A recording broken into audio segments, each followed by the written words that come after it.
Hello, everyone. Loneliness is one of the most universally shared yet least spoken about experiences. It's a feeling that's often swept under the rug, wrapped in shame, and left to fester in the darkest corners of our hearts and minds.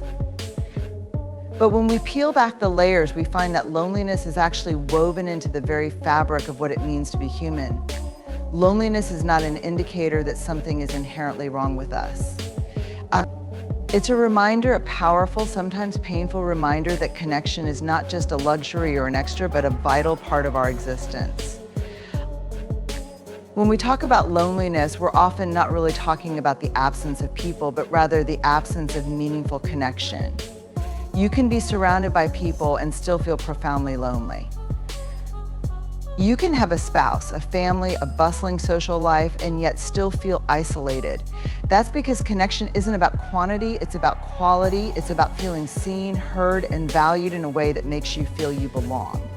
Loneliness is the absence of that feeling, and it leaves a void that can be hard to articulate, but is deeply felt. Researchers have been studying loneliness and connection for years, and they've found that chronic loneliness can be as harmful to our health as smoking or obesity. It affects our mental, emotional, and physical well-being and can even shorten our lifespan. And yet, for all its impact, loneliness remains stigmatized. We don't talk about it openly because we fear it will make us seem weak, unlikable, or even unworthy. But the truth is, loneliness is not a sign that we're somehow deficient. Rather, it's a signal that our fundamental need for human connection is not being met. Our need for connection is as ancient as we are. From an evolutionary perspective, human beings are wired for connection because for thousands of years it was essential for survival. Our ancestors lived in close-knit groups where belonging was not just comforting, it was literally a matter of life and death. Being part of a community meant protection, support, and a higher chance of survival. Although the dangers of our modern world may be different from those faced by our ancestors, our brains and bodies haven't changed that much. That's why even today we feel safer, calmer, and more at ease when we feel connected to others. Yet despite this need, loneliness has become more common in recent decades, largely because our world has changed. We live in a hyper-connected world where technology promises to keep us closer than ever. But somehow it's created a paradox where we're more isolated than we've ever been. Social media, for instance, allows us to see into the lives of others without really engaging with them. We can share and comment on each other's posts, but those interactions are often shallow and can't replace the depth of face-to-face, heart-to-heart connections.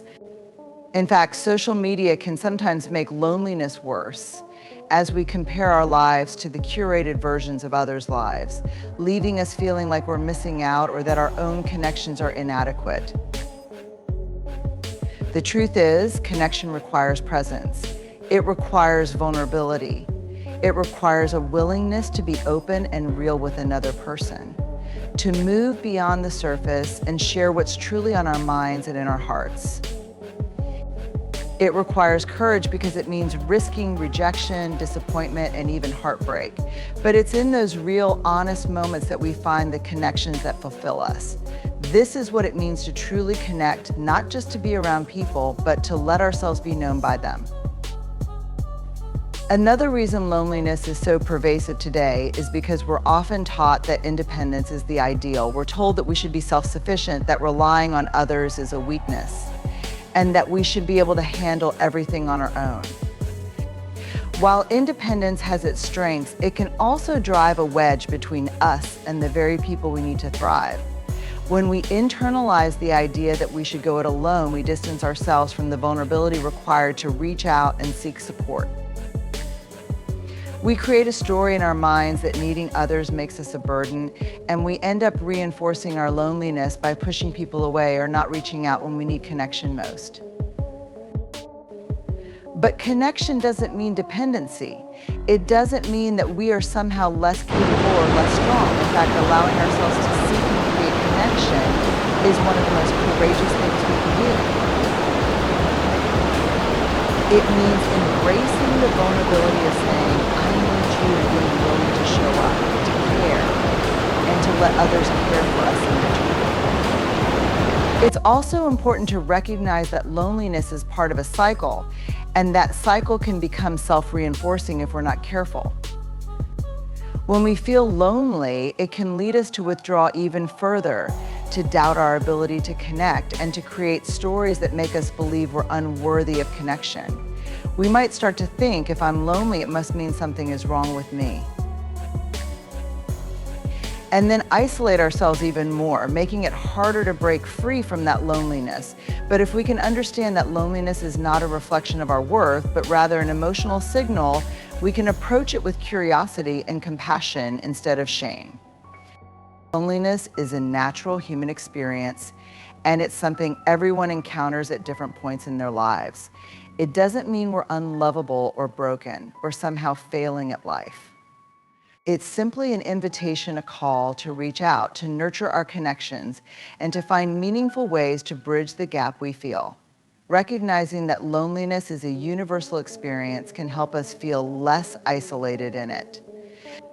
In fact, acknowledging our loneliness can be the first step toward reconnecting, not just with others, but with ourselves. By understanding loneliness as an emotional response to unmet needs for connection, we empower ourselves to act, to seek connection, and to break down the walls we might have built around our hearts. When we stop seeing loneliness as something to be ashamed of, we can start to see it as an invitation to grow, to heal, and to connect in ways that fulfill and sustain us. Isolation is a story many of us carry, but few are willing to openly share.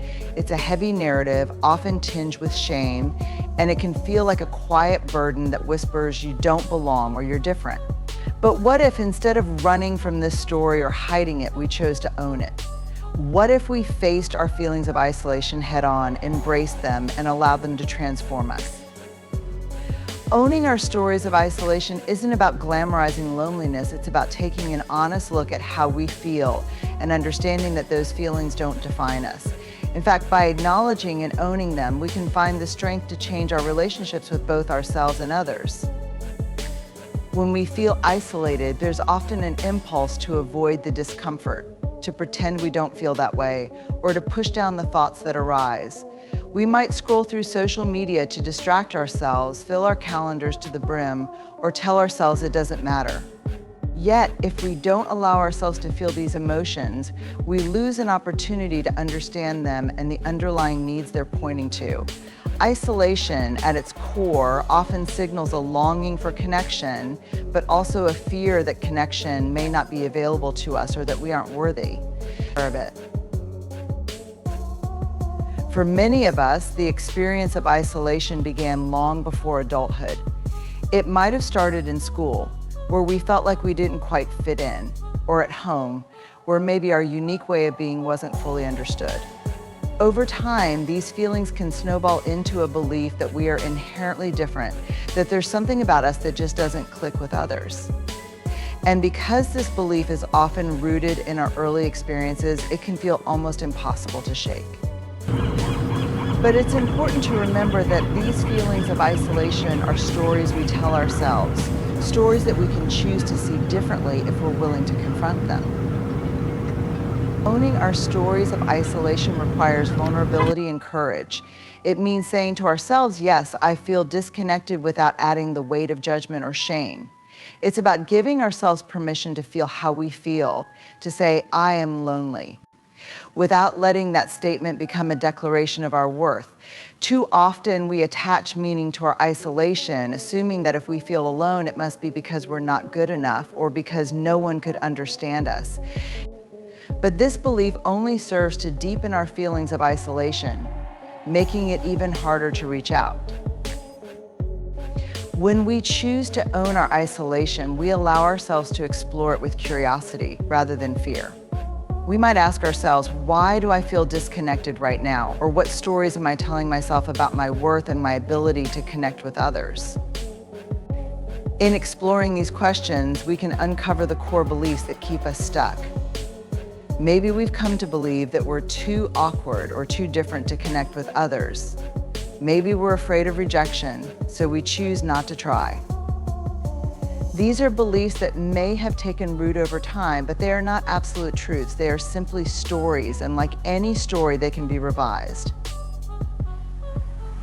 Owning our stories of isolation also means embracing our humanity. To be human is to be vulnerable, to experience a full range of emotions, including loneliness. We live in a world that often values independence and self-sufficiency over connection and vulnerability, so it's easy to feel like we're the only ones struggling. But the truth is, everyone feels isolated at times. When we recognize that isolation is a shared human experience, it loses some of its power to make us feel other. We see that we're not flawed for feeling lonely, we're simply human. Another part of owning our stories of isolation is letting go of the idea that our loneliness is a reflection of our worth. It's easy to fall into the trap of thinking, if I don't have close friends, it must be because I'm not lovable. Or if I don't have someone to talk to, it must mean I'm uninteresting, but our value as people isn't tied to the size of our social circles or the frequency of our interactions. We are worthy of connection simply because we exist. The challenge is to believe that and to hold on to that belief even when our external circumstances don't seem to support it. Owning our stories also invites us to take responsibility for the role we play in our isolation. This doesn't mean blaming ourselves, but rather recognizing the ways we might keep ourselves isolated, whether it's by avoiding social situations, by not allowing ourselves to be vulnerable, or by assuming that others wouldn't understand us. Sometimes, without even realizing it, we build walls around ourselves, walls that protect us from potential pain, but also prevent us from experiencing connection.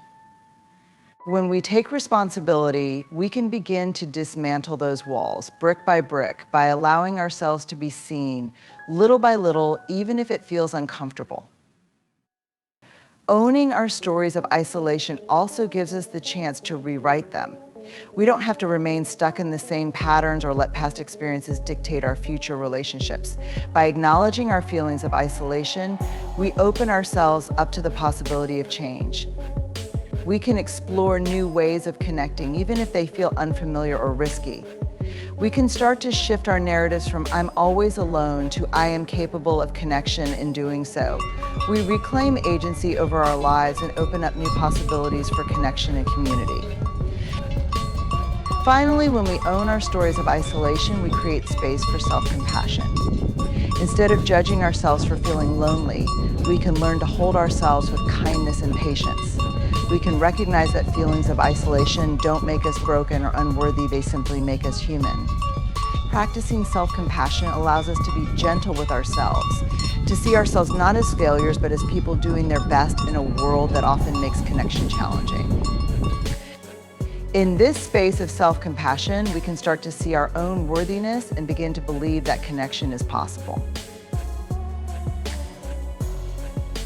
Owning our stories of isolation is not about eliminating loneliness entirely, nor is it about glossing over our feelings with forced positivity. It's about giving ourselves permission to feel, to acknowledge the real and sometimes painful emotions that come with being human.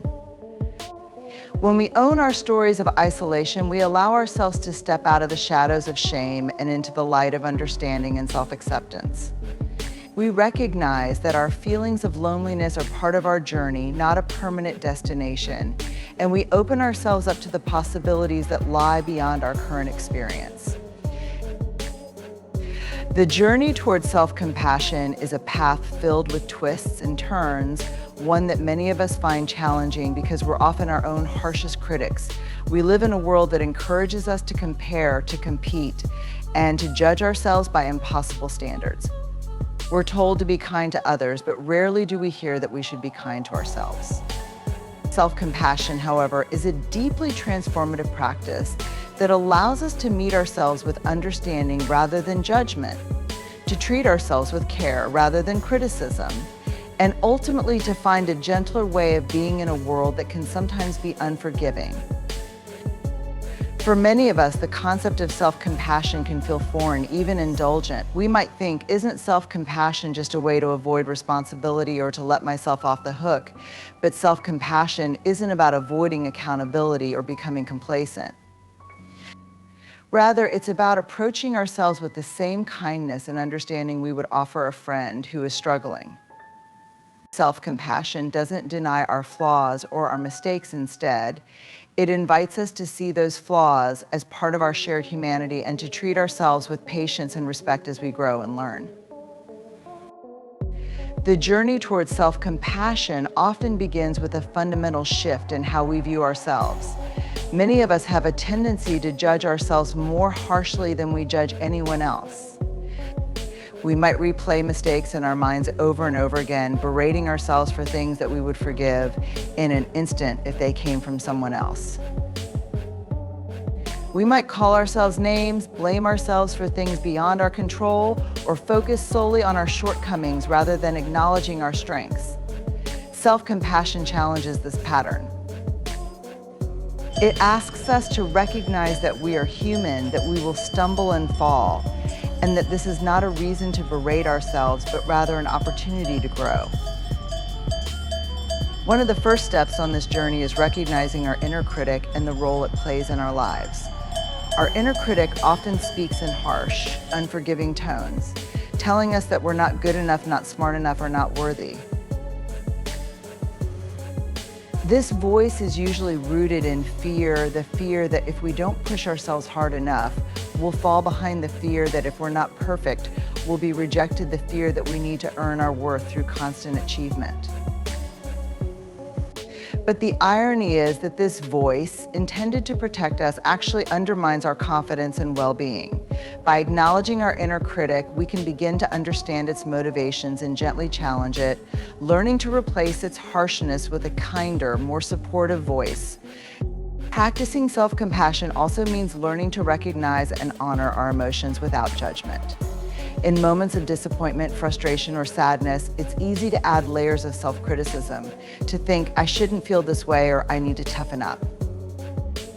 But self-compassion asks us to honor our feelings as valid, to say to ourselves, it's okay to feel this way. This doesn't mean wallowing in negative emotions or using them as an excuse to avoid change.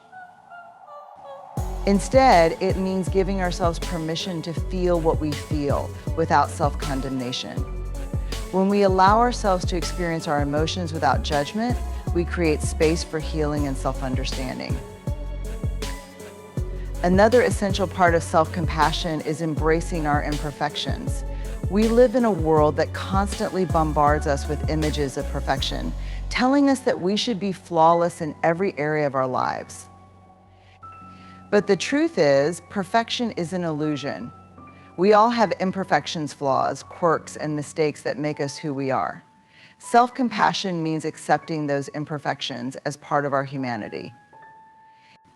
It's about saying, I am enough, even with my flaws, and recognizing that our worth is not dependent on our ability to be perfect.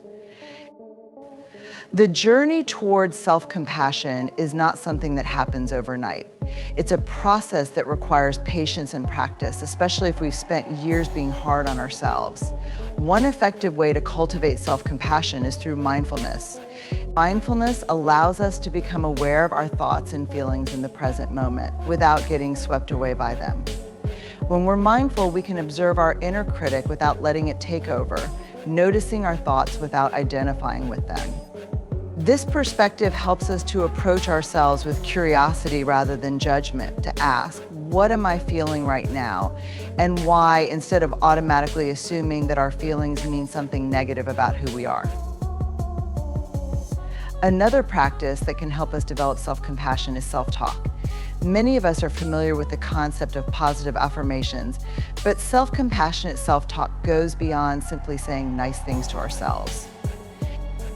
It's about acknowledging our challenges and mistakes while also reminding ourselves that we are deserving of kindness.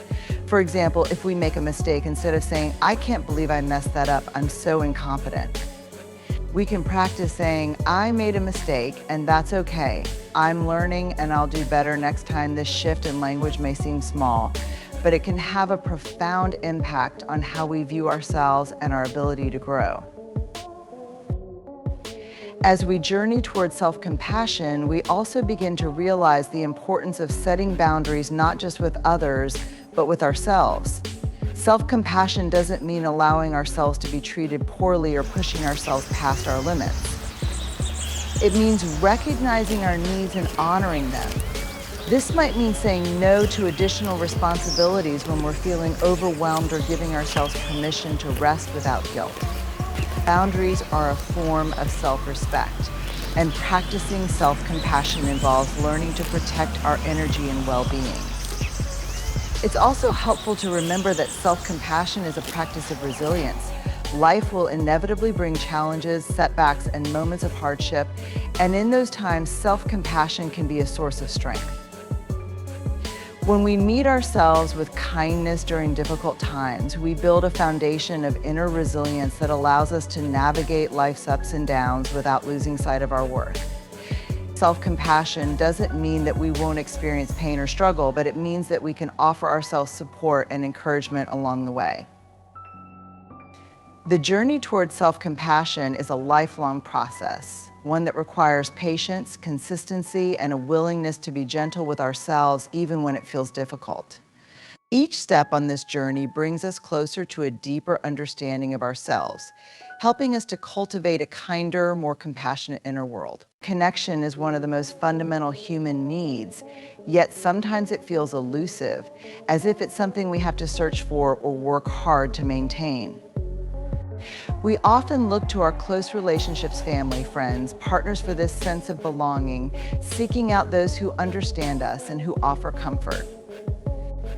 But what happens when these familiar sources of connection feel out of reach, or when life takes us in a direction where old relationships start to fade? In these moments, it can feel as though connection is slipping through our fingers. But if we stay open and curious, we might find that connection often emerges in the most unexpected places. In a world where connection is often synonymous with close-knit social circles or deep, long-standing relationships, it's easy to overlook the profound connections we can make in everyday encounters. Sometimes, a shared smile with a stranger in line at the coffee shop or a quick chat with a neighbor about the weather can remind us that we are all part of a shared human experience. These small, seemingly insignificant moments can be surprisingly fulfilling, offering glimpses of connection and belonging, even if they're brief. Such moments remind us that connection doesn't have to be grand or lifelong to be meaningful. It can be found in tiny gestures that resonate on a deep, almost universal level. One of the beautiful aspects of finding connection in unexpected places is that it challenges us to redefine what connection looks like. Connection isn't limited to deep personal conversations or the sharing of life's biggest moments. Sometimes it can be found in shared laughter, in a moment of eye contact, or in mutual understanding, even with people we barely know. For instance, attending a concert or a sports event can create a powerful sense of connection with strangers. In those moments, we share the energy, the excitement, and the collective joy of a community brought together by a common passion. We may not know the names or stories of the people around us, but we're bonded by the experience, if only for a few hours. Nature, too, is a place where we can find unexpected connection, not necessarily with people, but with the world around us. Walking through a forest, standing on a beach, or gazing at a starry sky has a way of grounding us, reminding us that we're part of something much larger than ourselves. When we're surrounded by the natural world, we often feel a connection to the earth itself, a sense of belonging that doesn't require words or explanations. This connection can be profoundly comforting, particularly in moments when human connection feels distant or complicated. Nature offers a kind of companionship that is constant and unconditional, providing a space where we can simply be. Travel, too, can open the door to unexpected connections. When we're out of our usual surroundings, we tend to let go of some of the barriers we might usually hold up. In unfamiliar places, we're more open to engaging with others, more curious, and sometimes more vulnerable. We strike up conversations with fellow travelers or locals who can offer us insights into a new way of life. These conversations can be deeply meaningful because they are born from curiosity and openness with no assumptions or expectations. Often, we leave these interactions with a fresh perspective, and though we may never see these people again, the memory of those moments stays with us, reminding us of the profound connections we can form simply by being open to others. Finding connection in unexpected places also happens in the digital world, where technology has provided new ways to interact with people we may never meet in person. Online communities centered around shared interests, whether it's a book club, a cooking forum, or a gaming group, can offer a sense of camaraderie and connection that feels just as real as in-person interactions. People we've never met face-to-face can become friends, confidants, and even sources of support during difficult times. In these digital spaces, we often find acceptance and understanding without the usual social barriers as people connect over shared passions or struggles. These online relationships can be deeply fulfilling, showing us that connection is not bound by geography or physical presence. One of the most surprising places we can find connection is within ourselves. In a world that places so much emphasis on external relationships, we sometimes overlook the importance of connecting with our own thoughts, emotions, and values. Self-connection allows us to understand and accept who we are, to be present with ourselves in moments of joy, sadness, and everything in between. When we develop a compassionate relationship with ourselves, we create a foundation for all other relationships in our lives. By connecting with our own needs and desires, we learn to show up more authentically with others, deepening our capacity to form meaningful bonds. In our professional lives, we can also find unexpected connections that go beyond the work itself. A colleague or client with whom we share a mutual respect, or even a shared sense of humor, can provide a sense of connection and support that can make our work more enjoyable and meaningful. In these settings, our connections often emerge through shared goals, teamwork, and collaboration, giving us a sense of purpose and belonging in our daily lives. When we recognize these connections, our workplaces become not just places of productivity, but spaces where we feel valued and connected. The journey of finding connection in unexpected places ultimately teaches us that connection is not something we need to chase or create through effort alone. It's something that often appears when we're present, open, and willing to engage with the world around us. It's a reminder that we don't need perfect conditions, ideal relationships, or constant companionship to feel connected. Instead, we can find meaning in the small, fleeting interactions and in the everyday people who cross our paths. Even during difficult times when we feel isolated or lonely, these unexpected moments of connection remind us that we are part of something larger. They show us that even when close friends or family are far away, the potential for connection is all around us in the kindness of strangers, in the beauty of nature, in the shared moments with people we may never see again, and in the quiet understanding that we are never truly alone. By shifting our perspective, we can come to see connection not as a rare and precious resource, but as something abundant, ready to be found wherever we are willing to look.